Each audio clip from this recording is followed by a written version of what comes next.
Let's start off with this one from Alan.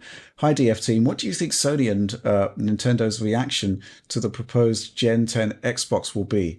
PlayStation 6 ARM CPU, etc. Things will change in the coming years tech-wise, but the starting pistol has been fired! Exclamation point. So what are we looking at for Gen 10 minimum specs? This is an interesting one, right, Oliver, because there was actually quite a specific list of specs for the 10th gen Xbox being mooted there. And obviously, the whole strategy, the whole sort of hybrid cloud thing was in there as well. Put yourself in the position of like Sony and Nintendo. What do you think they're going to make of that? On the Nintendo side, certainly their console development wouldn't be affected by this because as far as we're aware, their console development is obviously in its extremely late stages for their upcoming Switch successor console. And then on the Sony side, I don't know, maybe they could change things in response to this. It certainly seems on the surface like they are faced with the same constraints as Microsoft, or similar constraints, maybe even to a greater degree, because I think they would want to lock in hardware backwards compatibility. I think that's something that's quite important for them. So they're still looking down the path of like, okay, maybe we do a Zen, more modern Zen processor. Maybe it's Zen 6 in terms of the console life cycle period. And then on the GPU side, they're looking at a more modern AMD GPU. And they probably want to throw in some kind of neural processor in there if they don't think that AMD's ML performance is up to task.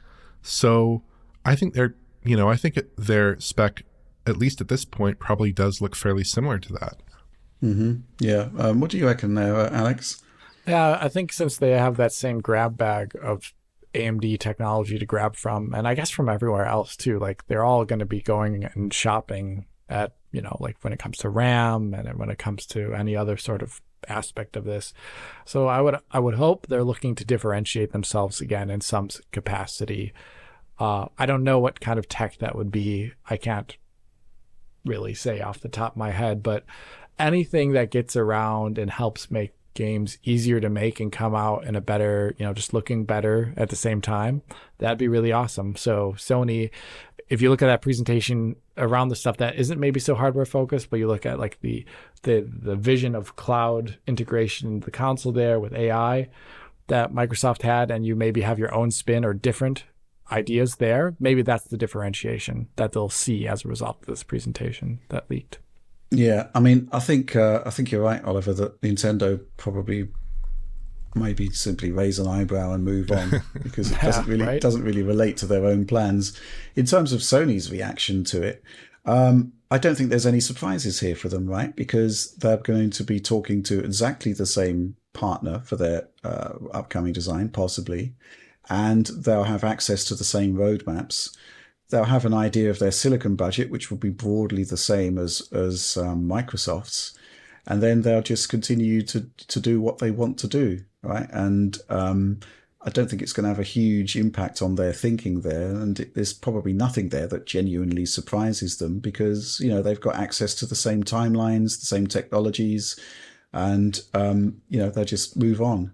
And if you actually look at what Sony did with PlayStation 5, they made a lot of really good decisions on how to use that AMD technology, arguably more efficiently than Xbox, right? Because, we've got as I said in the DF Direct the other day, a smaller slice of silicon is producing comparable performance, if not higher performance, in actual shipping games, which is quite a feat, I think.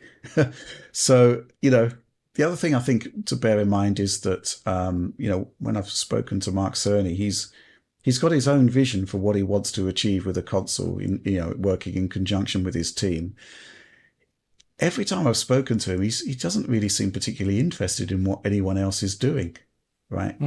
That's the nature of the guy. He's focused, razor focused on what he wants to achieve with the tools that are available to him, and where those technologies don't exist, he helps to create them in working in conjunction with AMD.